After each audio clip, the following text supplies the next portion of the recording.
110 வந்து நல்ல ஒரு செட்டு இன்ட்டு 200 அப்படி பார்த்தீங்கன்னா 1000 வாட்ஸ் 1 ஹவருக்கு ஒரு யூனிட் கட் ஆஃப் ஆகி ஓடுறதுனால ஆட்டோமேட்டிக்காக நல்ல ரூமில் எங்கேயுமே லீக்கேஜ் இல்லை அப்படின்னா 2 ஹவர்ஸ்க்கு ஒரு யூனிட் எடுத்துக்கும் கன்சியூம் பண்ணும். ஸோ உங்களுக்கு இந்த மாதிரி டெக்னிக்கலாகவும் சரி அட்வைசபிளாகவும் சொல்கிறதுக்கு வந்து பார்த்தீங்கன்னா நம்ம கடையில் தான் வந்து இந்த மாதிரி இருக்கும்.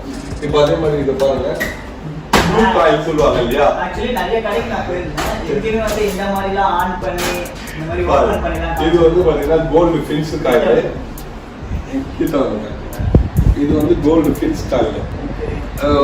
அதே மாதிரி வந்து பார்த்தீங்கன்னா டெம்பரேச்சர் இது வந்து 100% காப்பரா அப்படின்னு கேட்பீங்க இல்லையா. நம்ம கடையில் நான் ஓப்பன் பண்ணியே காட்டுறேன். இது 100% காயில். தென் வந்து பார்த்தீங்கன்னா அதோட அவுட்டோர் பாருங்க. இந்த அவுட்டோரை பொறுத்தவரைக்கும் நல்லா 2 டன் அவுட்டோர் மாதிரி இருக்கும். எல்லாத்தையும் ஓபன் பண்ணியே காமிக்கிறீங்க. இங்க வந்து பாருங்க இது கண்டென்சர் காயில் நீங்க கேக்குறீங்க இல்லையா.